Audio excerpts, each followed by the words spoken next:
What if everything you have deemed as impossible really was possible?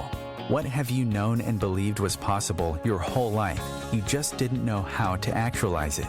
Come and discover a world of infinite possibilities on Outside the Impossible with Venus Castleberg. On this show, we will share pragmatic tools to create the life and living you truly desire. And now, your host, Venus Castleberg. Hello, everyone, and welcome. I'm here with Marilyn Bradford, and I'm super excited about my guest. I know Marilyn from Access Consciousness, obviously, and one of the things that's really always inspired me about you, Marilyn, has been your constant questions and interest in knowing and exploring more possibilities.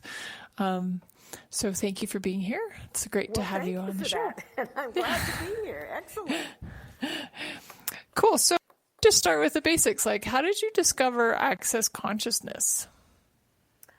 I had a friend who was doing it. This was 13 years ago, something like that. Can that be right? Yes, 14 years ago. And she let me listen to some tapes. And I was like, I've got to go see Gary. I've got to go see Gary. I've got to go see Gary. And she said, well, you haven't even had bars, and the next class is 3 months away. And then she said, oh, wait a minute. He's doing a new thing. There's a body class in California, and that was the first body class. She said, there are no prerequisites, so you can go. So I went, and that's how I started, and I never looked back.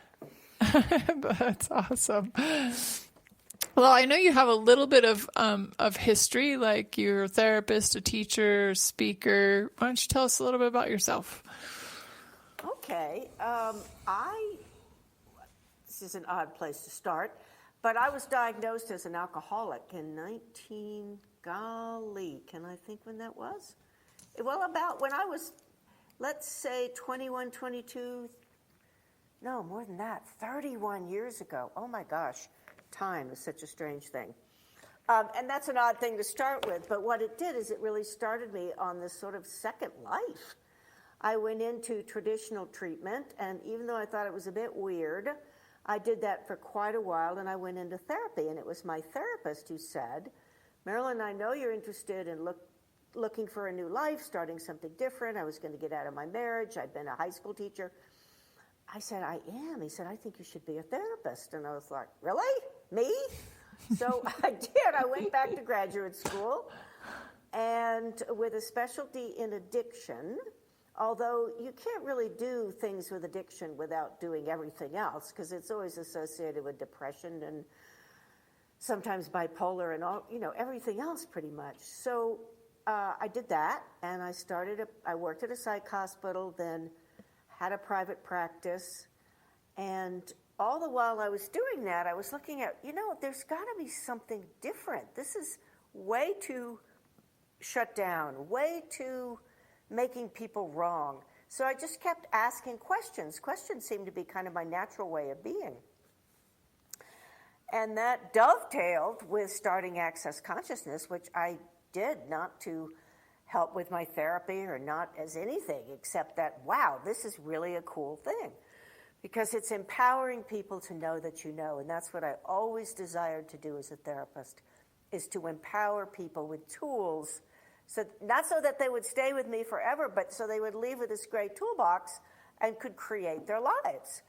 And I started using the Access tools with my psychotherapy clients, and they were getting better faster, lots faster. It's like, wow, there's something to this.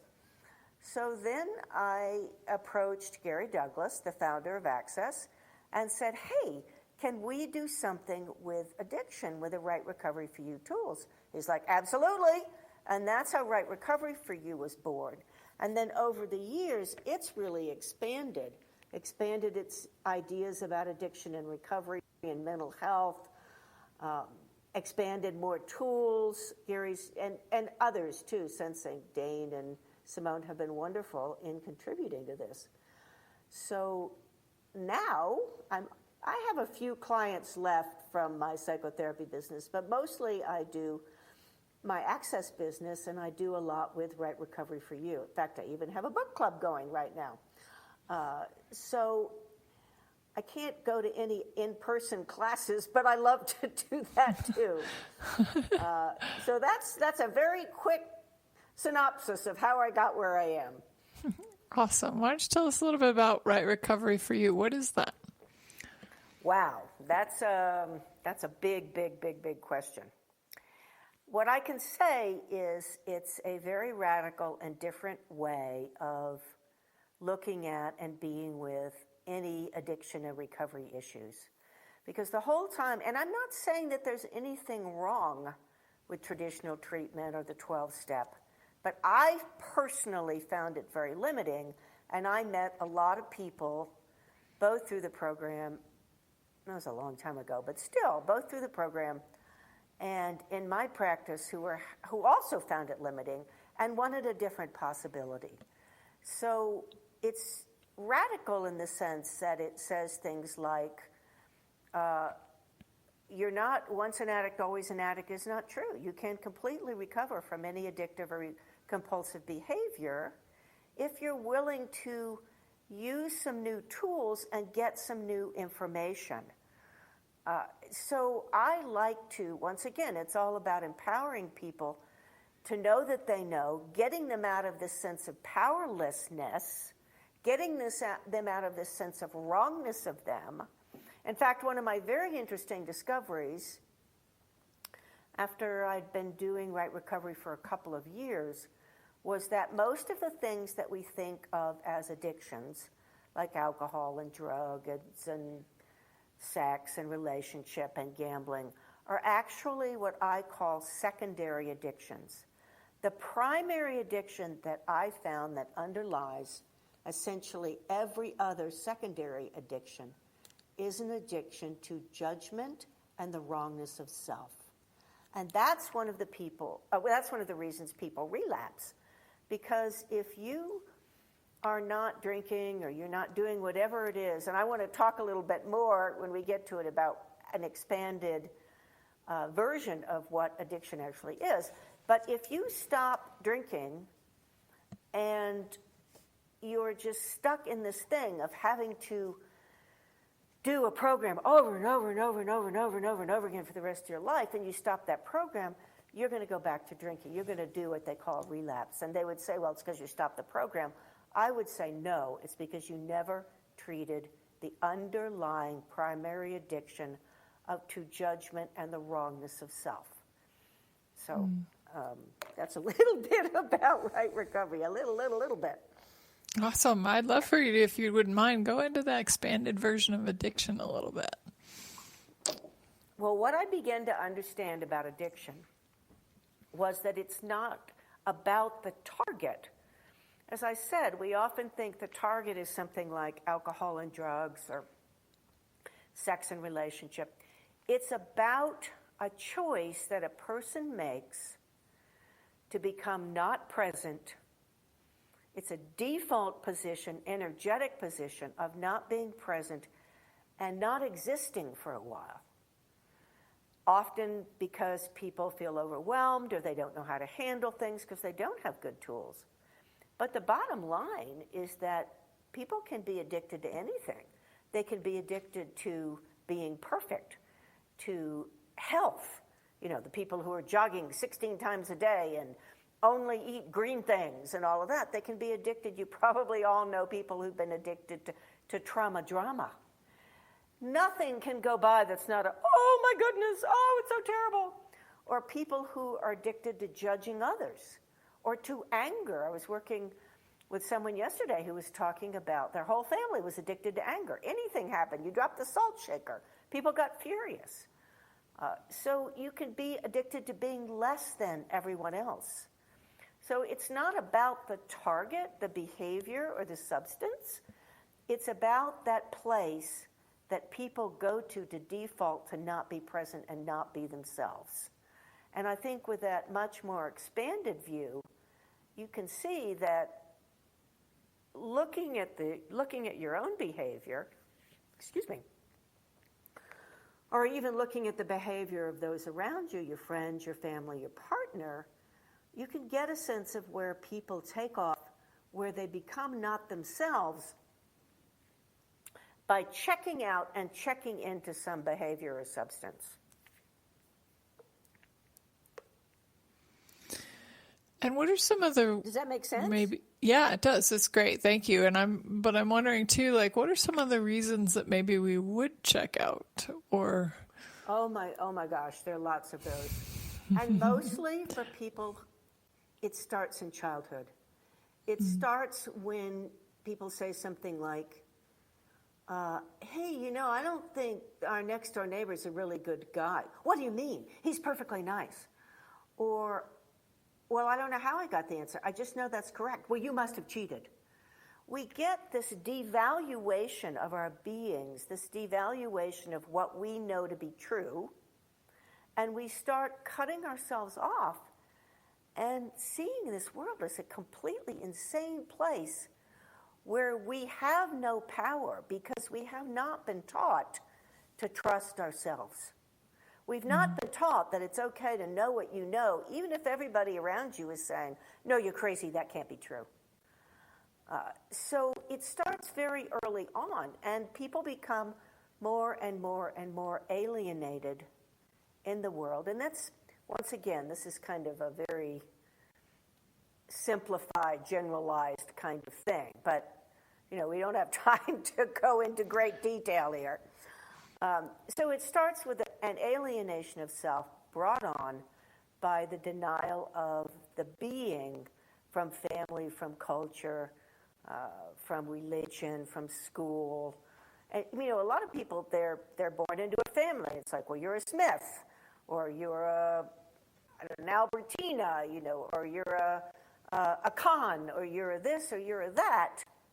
And if you go, no, actually, I don't desire to be that, or this religion doesn't really work for me, or I don't think that family is necessarily the best thing in the whole world, or I'd really rather not do football. I'd rather play the violin, or I'd really rather play football and not the violin. So it becomes this cutting off of self. At the same time, we're buying into the paradigms of our family, of our cultural situation, so that further alienates the self. And at some point, people are just like, I don't know how to deal with this. And they'll look for some way or something that they can go to just not exist, because the pain of the self being denied and eventually we become our own self-deniers becomes huge. And it's just too friggin' painful. What are some ways that maybe you would help somebody get themselves back from that?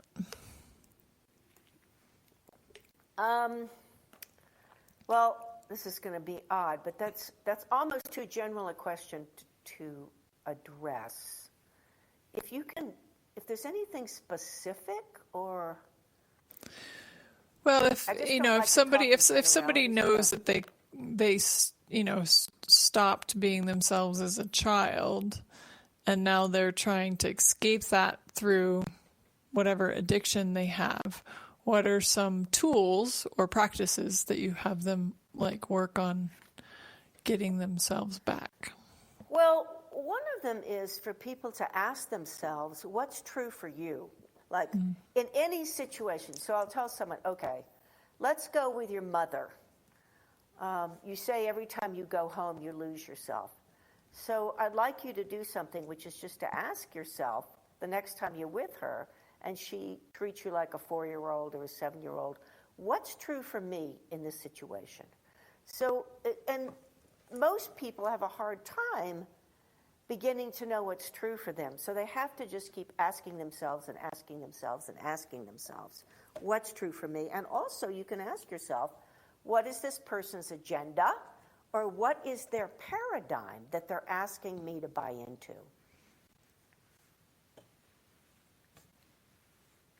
People have agendas? Everybody has an agenda. What? Everybody has an agenda, pretty much. Right. So what are some ways that maybe let awareness then, okay, you see that, you're like, okay, I can see what's something that's true for me. I can start to see this person has an agenda. Then what?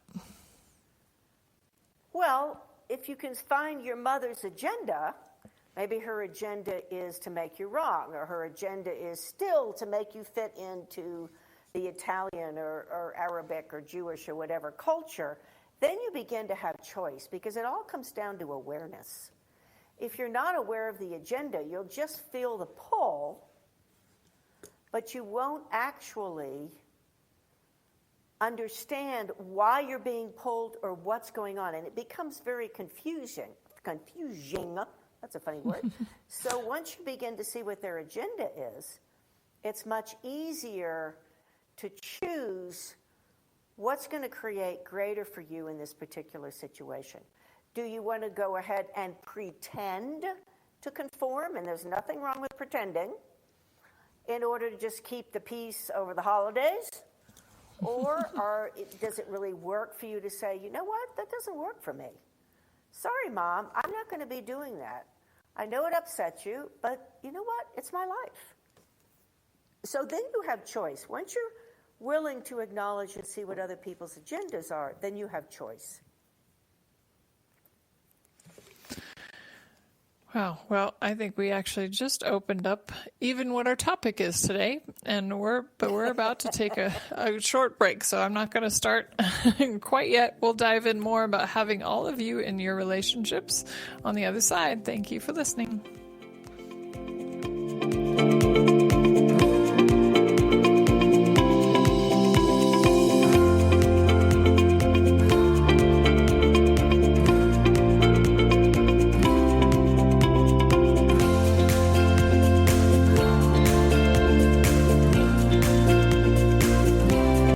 The best of the holistic, spiritual, and conscious world. OMTimes Radio. IOM FM. OMTimes magazine is one of the leading online content providers of positivity, wellness, and personal empowerment. A philanthropic organization, their net proceeds are funneled to support worldwide charity initiatives via Humanity Healing International. Through their commitment to creating community and providing conscious content, they aspire to uplift humanity on a global scale. Connect at omtimes.com. OMTimes, creating a more conscious lifestyle. My name is Victor Furman. Some call me the Voice. I've always been fascinated with human nature, spirituality, science, and the crossroads at which they meet. Join me Wednesdays at 8 p.m. Eastern on OMTimes Radio, and we'll explore these topics and so much more on Destination Unlimited. A social distancing tip. While the CDC urges you to avoid close contact, like hugging or shaking hands, there are other non-physical ways to say hello. Wave, wink, use sign language, salute, smile, give the peace sign, throw up an air high five, do jazz hands. Remember, stay a minimum of 6 feet or 2 arms length away from others, and stay home if you can. For more info, visit coronavirus.gov. Let's all do our part, because we're all #AloneTogether. Brought to you by the Ad Council.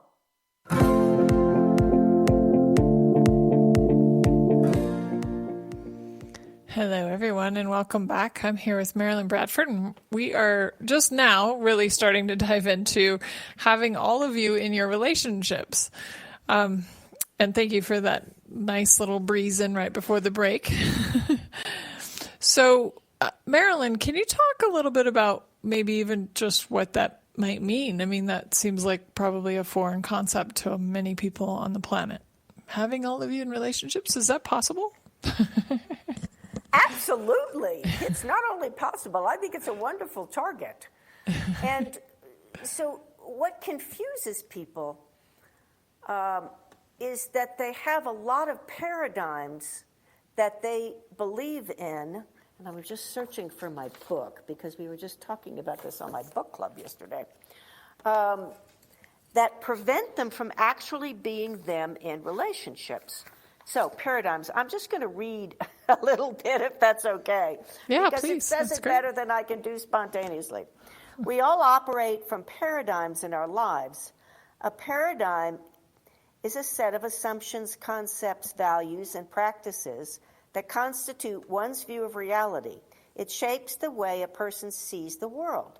For example, all religions are paradigms. The standard model of physics is a paradigm. Western medicine is a paradigm. And there are traditional paradigms for addiction treatment in our society. Most of us believe that we operate from a place of being open-minded, and that can be true, at least to some extent. We are open-minded, we want to know the truth, but we're willing to look at the facts and consider other points of view. But sometimes there are places we simply will not go. There are ideas or possibilities we won't consider because we bought into a paradigm that doesn't allow for the evidence of that concept. In the ancient world, people believed the earth was shaped like a plane or disk. Everyone bought into the paradigm that the world was flat. They thought, well, of course I'm open to new ideas, but I would never try to sail around the world because the world is flat, and everyone knows that, and we would fall off the edge if we did that. So because of their belief system or their paradigm that the world is flat, they can't accept that idea. And this is so true in relationships. Some of the biggest paradigms that people buy into are, I'm here to help others. Family is the most important thing there is, and I need to sacrifice myself to that concept. If I'm me, I'm being selfish. Or if I stand up for myself, I'm just going to create conflict, and conflict is not okay. So we're operating out of all of these paradigms that actually prevent people from being them in their relationships. Does that make sense? Yeah. Yeah.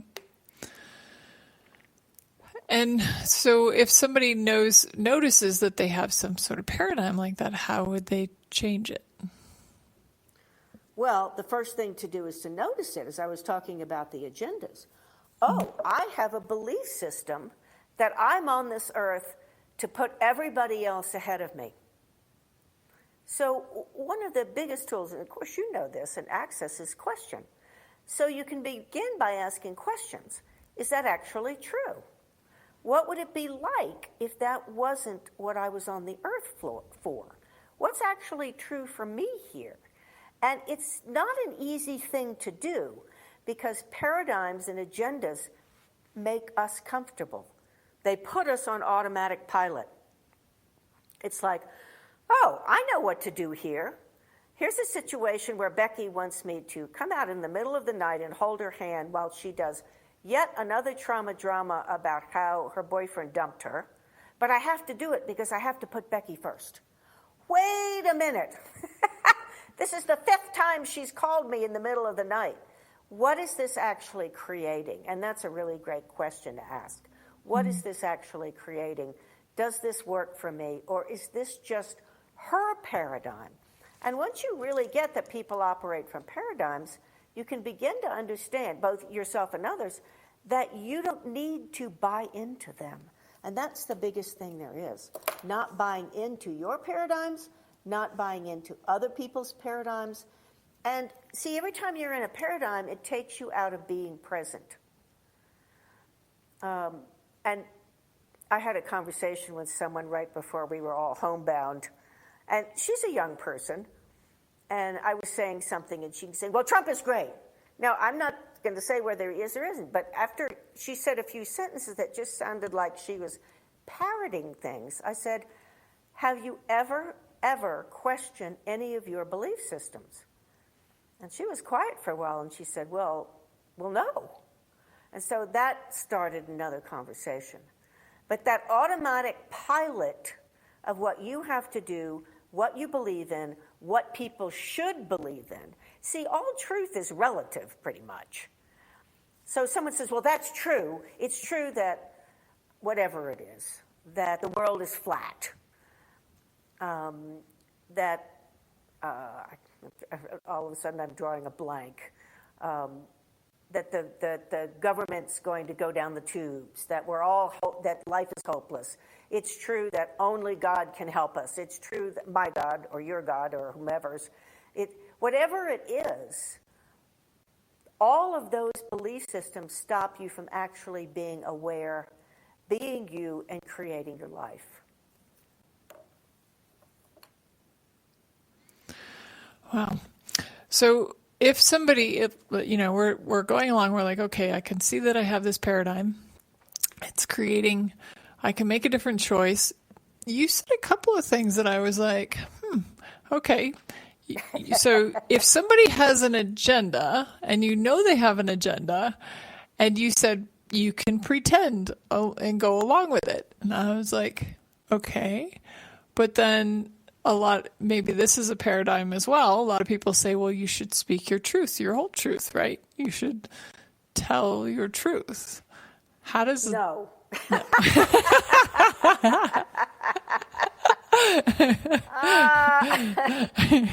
I'll tell a awesome. funny Please story. say more.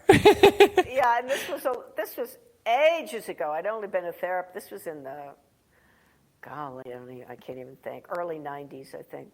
But I had a client who had gotten into a lot of trouble because she'd been driving her car in a not great neighborhood, and the police stopped her for something, maybe a broken tail light or whatever.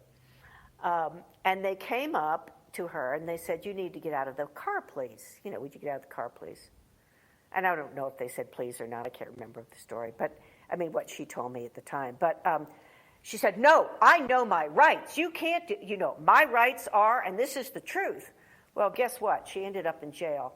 That's not a time to speak your truth. What you say is, yes, sir, may I reach into the glove compartment and get my insurance and license? So that's one obvious example. But the question is not about speaking your truth, because your truth is as arbitrary, generally speaking, as somebody else's truth. The question is, what can I be and do or say that's going to create greater here? So suppose you're going to your sister's wedding, and your family's really toxic. And you know that Uncle Harry, who abused you when you were a child, is going to be there, or you know that your father's going to be judgmental and tell you that you look fat, or whatever it is. See, what we tend to do is to go either or. Either I have to sit there and suffer these insults, or I'm going to speak my truth. No. What you can do is say, what can I be and do this in this situation? Excuse me. Let me have a sip of water. What can I be or do in this situation that's going to create greater? So let's say you go to the wedding and your dad says, well, you just look like you gained 5 more pounds. Thanks, Dad. I'll keep that under advisement. Or the neighbor sidles up to you and says, how are you doing? You can say very loudly, I'm doing really well. How's your wife? The point is, you don't have to directly confront, because that, generally speaking, doesn't create anything. It's like, okay, I'm going to get through, not just get through this, but I'm going to be present here. There's no real point in ruining my sister's wedding with my speaking my truth. I'm just going to be pleasant here. I'm not going to acquiesce to being less than or buying into their ideas. I'm just going to say or do whatever it is that gets me through it and still be me. Because the thing we go into, I have to speak my truth, is this whole resistance and reaction that we have to prove that the other person is wrong. What if you didn't have to prove that anybody was wrong? What if you can know they're wrong? This guy's an idiot. Oh, my dad's got an agenda of judging me. My dad's paradigm is, if I judge everyone, that's what I'm supposed to be doing as a man. It's like, he's just a stupid idiot. So what? If you go into having to speak your truth, basically what you're doing is you're making him and his judgments greater than you, so that you have to jump up and defend yourself. What if you just saw him as a gnat, flitting around, being obnoxious? Does that make sense? Yeah. That's awesome. I'm very irreverent. You know, we used to do the show, The Irreverent Therapist. That's why. And I forgot to announce this at the last break. If there's anybody out there that has any questions, would like to talk to Marilyn about relationships and being all of you, you can call 202-570-7057 at any time. Awesome. Well, you did say also, like, you said something about being selfish, because I know that that's the other thing too. It's like, okay, I got to speak my truth, or if I'm making choices for myself, I'm being selfish. And that's, if I can take what you talked about already, that's a paradigm, right? Yes, absolutely. There's a huge difference between let's just say being selfish, which if you're, I mean, look, Lauren, let me back up a little bit. This is an example I use. An infant could be considered selfish because they cry even if mom's only had 2 hours of sleep, or, you know, whoever's doing the caretaking, if dad has a busy meeting going on. They're crying like, I need attention right now. We don't consider them selfish. We consider that they have not been taught to be unselfish. But actually what they're doing is they're creating their life by what they require at that time. There's a big difference between being selfish and being narcissistic and greedy and having to have, as an adult, the world revolve around you.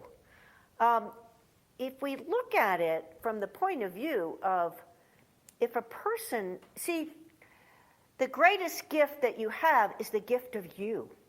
If you're not empowering that gift, you don't have anything to give the world. If you're just running around being there for somebody at 6 o'clock in the morning because they're doing their 18th trauma drama, or for a family member who's always abusive and you put yourself down, you're not actually being anything in the world but a punching bag. If you're being you and you take the time and the energy to create your life, you can actually create something that's a contribution. I mean, people could say that Picasso was selfish, or any other, Martin Luther King, because he had his ideas no matter what you thought, you know, or any of the great inventors or great people in our lives, in the world's lives, could be considered selfish. Well, the Beatles were selfish because I went up for an autograph and they didn't have time. They wouldn't let me in. He just thinks of him. Look at the music they contributed. Mostly when someone accuses you of being selfish, what they really mean is, you're not doing what I would like you to do for me at this particular time. And that happens in families all the time. Right. Well, and now you just opened a whole new can of worms. Family. Good. Awesome. So obviously the kind of the general consensus here is like, I mean, I know most people are like, well, if I have a friend that's not very nice to me, or, you know, considers me selfish or whatever, usually you let go of that friend. But I know a lot of people out there that believe, well, but it's family. Yeah, and what does that mean, Venus? What does, well, it's family mean? Well, I know the acronym, but I don't think we're going to do that one here. Well, I know that a lot of people talk about there's something tied with it being blood.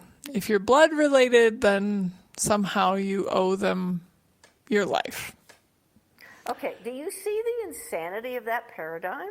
Oh, I do. I'm talking for other people. Okay. Your body, they gave you your body. Mm-hmm. And it had some characteristics, some DNA and all of that. But that's it.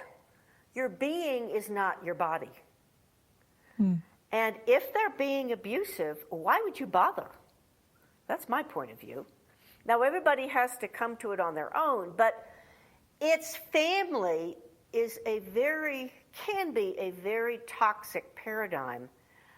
And it's one where people will give themselves up and allow themselves to be abused for no good reason. I once, long time ago, once again, worked with a family, and they happened to be traditionally Italian. Now, it could be anything else. I'm certainly not, saying it's because they're Italian. They could have been Southern or Jewish or, I don't know, Australian or French or whatever. But they happened to be traditionally Italian, where family was everything. So the husband's father had literally kicked him up and down the stairs as a child. And he abused the wife and daughter to the extent that they couldn't go out. He had the car keys, and they couldn't go out. They couldn't do anything unless he gave permission.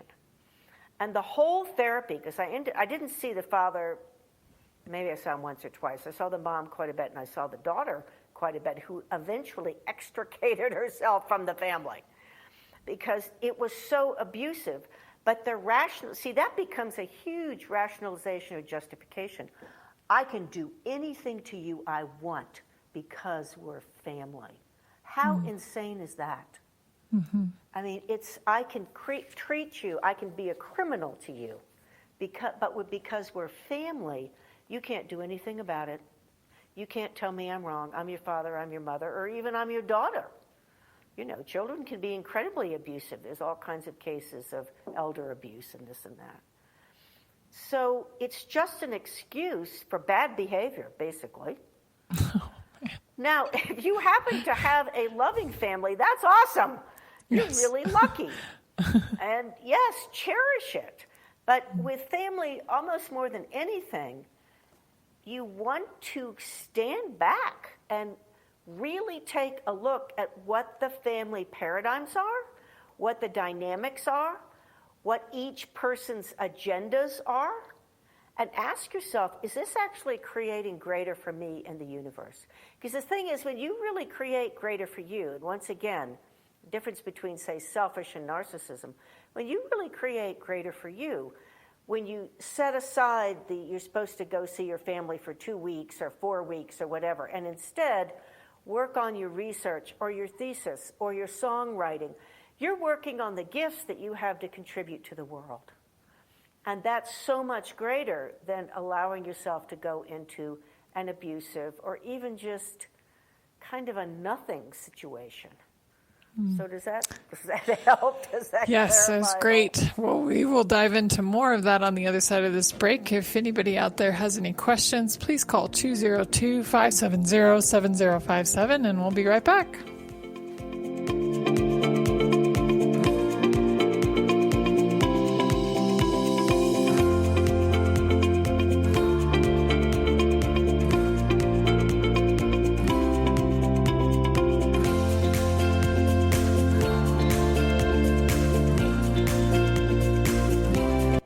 The best of holistic, spiritual, and conscious world. OMTimes Radio. IOM FM. Ascending Hearts is no ordinary dating site, but a spiritual dating site with a purpose, to link you with your soulmate. We engineer the serendipity so you can trust that you will attune with someone that has the same matching vibration as you. Ascending Hearts, the conscious dating site for the spiritually aware. Try Ascending Hearts for free. AscendingHearts.com. I'm Kathy Williams, host of Sexy Mom Abundant Life radio show on Thursdays at 5 p.m. Eastern, 2 p.m. Pacific. On the show, we explore living abundantly in every area of your life. Ways to let go of limiting patterns and beliefs and to step into the flow of creativity and possibility, knowing you are supported by the universe. Is it time to create a different and greater world? Through research, we can explore paths to new and exciting possibilities. The Hope Foundation for Possibilities and Change is a research-based, not-for-profit organization dedicated to exploring, discovering, and creating a different future for all. Your donations make this happen. You can contribute at foundationforpossibilities.com.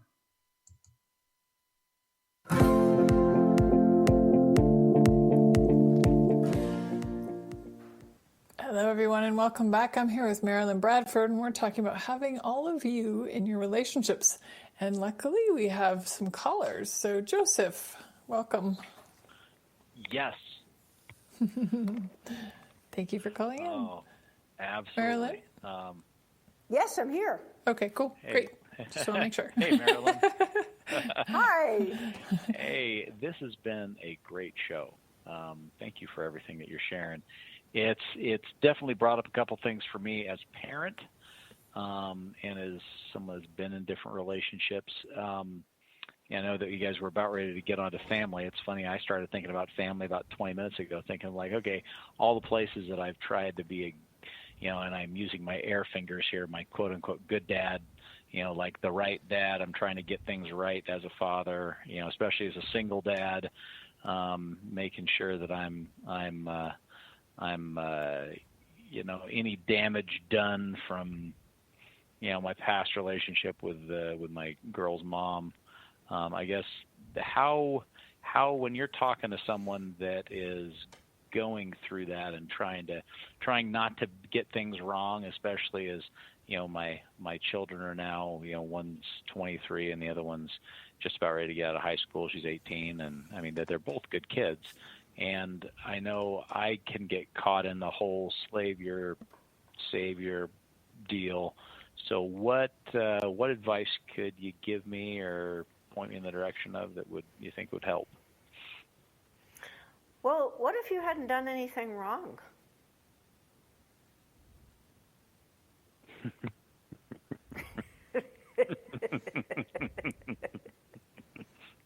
Oh, that can't be right. Oh, no. Oh, I'm sure that isn't. I'm sure that. No. It can't be that. No. I'm sure that there's. I mean, I've been told I was. See, but the problem is that I was told I was wrong forever. So. Of course. Wow. All right. Yeah. See, a couple of things. One thing I learned from therapy theory years and years ago that has stuck with me ever since, and it was about moms, but it's certainly about dads too, is that you don't need to be perfect. You don't need to judge everything that you've done. All you need to have been and done is good enough. There's this concept called the good enough mom or the good enough mother. My sense, because you're even asking this question, you've been a good enough dad. Did you make mistakes? Yes. Who didn't? Your kids will make mistakes as parents too. But if you're good enough, and what is that really about? That's about you care. And if you care, your kids know that you care, and that supersedes and overrides any of the technique of parenting that you might have decided that you got wrong. Does that make sense? Yeah. And I'm going to say it again. What if you weren't wrong? What if you were just being you and letting that caring for your kids, that vulnerability show through?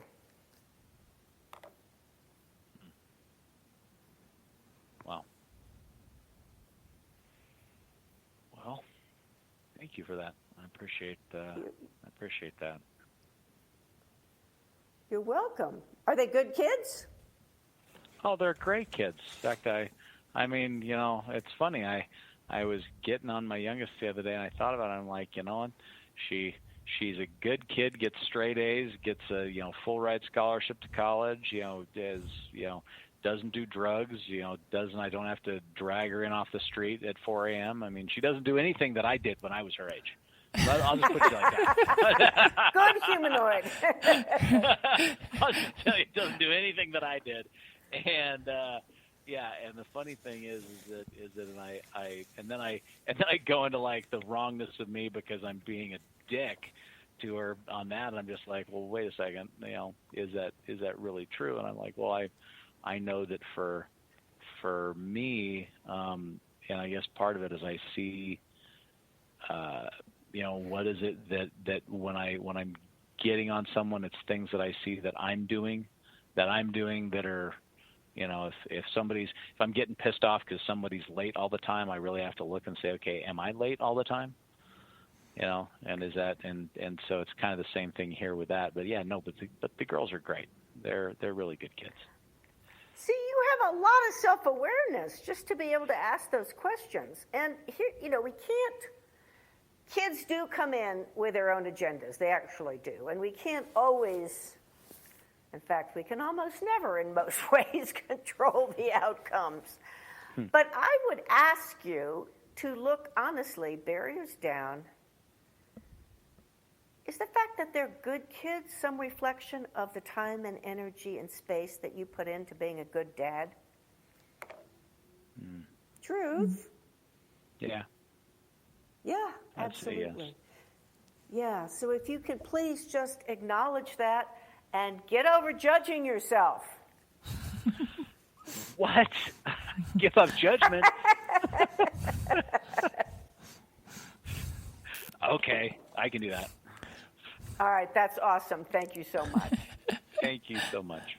Thank you, Joseph, for calling in. And we have another guest, Patricia. Hi. Hi, welcome. Hi, Patricia. Welcome. Thank you. Thank you so much. So enjoyed this show and what you're talking about. And I'm funny you're talking about family because that's what I want to talk about too. So and it's about speaking up. Whenever I was young, I really shut myself down. I never did speak up. It was just not acceptable. It was, you just did what you're supposed to do and be quiet and right. And so it's, so for me, it's like part of even like stepping up and being who I truly am is about sometimes speaking up. It is about voicing things. And so there's times when it's really, and sometimes it doesn't always go as well as I want it to go, it's like, and so, and I know sometimes there is some judgment in it. Sometimes I'm really coming from a place of being present and really just trying to voice what I want to express. But, I guess my question for you is sort of like, do you have maybe a little bit more in regards to like when to speak up and when not to, it's like, because sometimes I know that it really is important for me too, because when I don't, then I start dwelling on it and just make myself wrong for not speaking up, and that doesn't work either, so, do you understand my question? I'm not sure. Yeah. No, it's a good question. It's a very valid question. And here's what I would say. Before you speak up, ask yourself, if I speak up now, what does that create? Or does that create greater? Because there could be some times when you speak up where it's not well received, but it actually creates greater for you because you can say to yourself, you know what?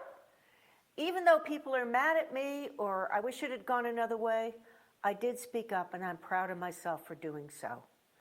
Not out of an arrogance. I don't get you have an ounce of that in your universe, but just out of, I needed to do that for myself.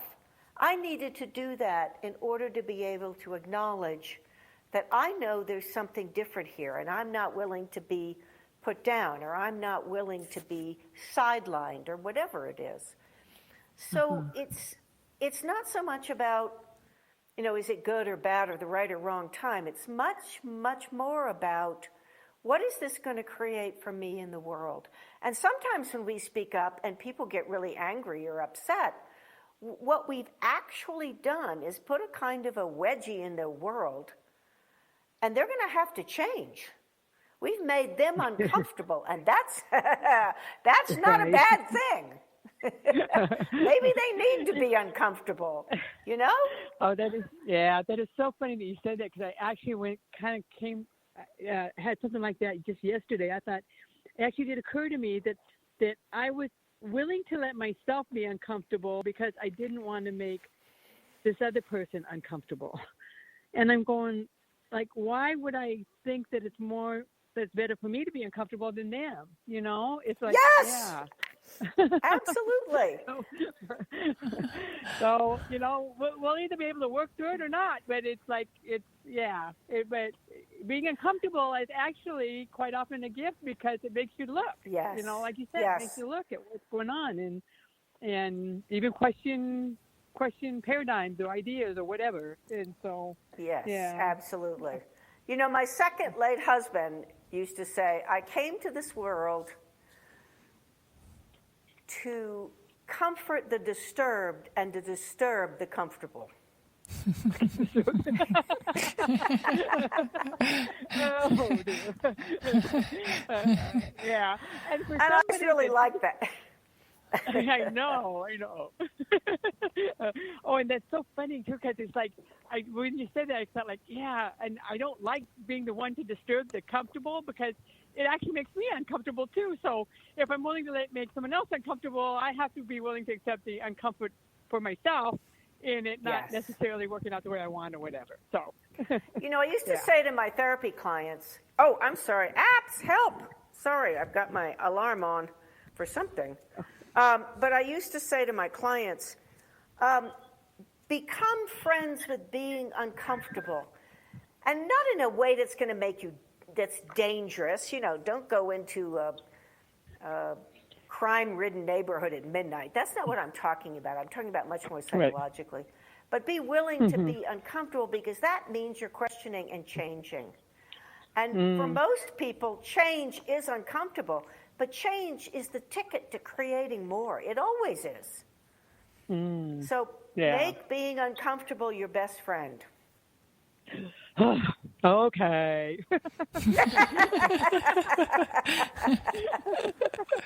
That just made it really uncomfortable.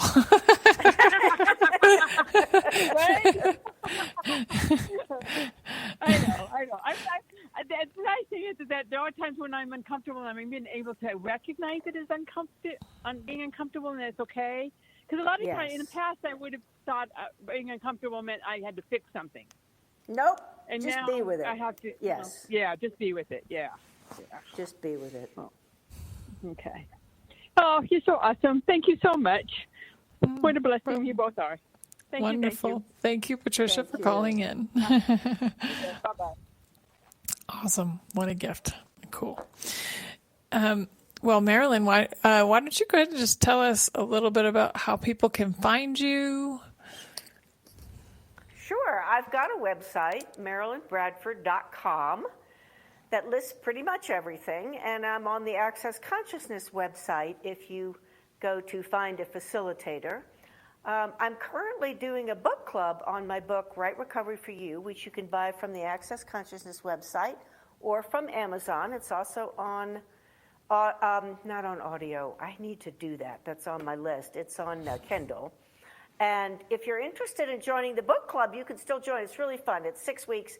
We've had one call. It's free. We had a great discussion. I'm doing a upcoming class called From Isolation to Inspiration, which I think will be really fun. And I'm doing a couple of foundation classes.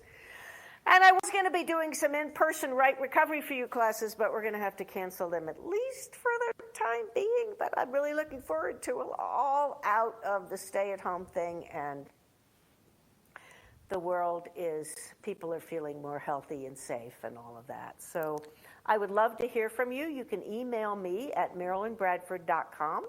That's MarilynBradford @me.com. Please don't use Facebook or Messenger because I don't check them very often. And then I find that someone's sent me a message 4 weeks ago and they're upset because I haven't responded. So you're much better off sending me an email. But anyway, I know we're getting close. Cool. Thank you so much, Venus. Is there anything else I can contribute here? Yeah, I'd love for you to just talk a little bit. We have a couple more minutes, so I'd love for you to just talk a little bit more about that question that you asked, and I loved it so much. It's like, what's going to create greater here? Yeah, because that's about the kingdom of we. Greater isn't always what we think it is. We tend to think that greater is, oh, my life's going to be perfect and the universe is going to be wonderful.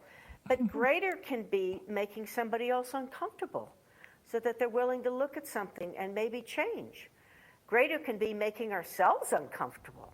So we're like, not so happy with the way I handled that. Okay, and not judging. You got to get the judgment out of it, but just, well, that did not create what I really desired it for create. Instead of this person having an awareness, they went away angry. Okay, that's okay. What could I be or do? Or you can ask it two ways. What could I have been or done different that would have created something different? Or what can I be and do in the future that will create something different? Because you see, truly being what we call selfish is not selfish at all. It's being in the kingdom of we. It's being in the energy and asking the question, because we're all connected. And creating greater is what's going to actually offer possibilities for myself and everyone else. Whether or not they choose them, that's up to them. You cannot make people choose, but you can offer the possibility. And that, to me, anyway, is what creating greater is. Well, that's beautifully put. Well, folks, from Marilyn Bradford, you can find her on marilynbradford.com or rightrecoveryforyou.com. Thank you so much for being here, Marilyn. I really appreciate all of your wisdom. Well, thank you for having me. This is really a fun show. Awesome. And well, thanks, have a wonderful Bruce. day.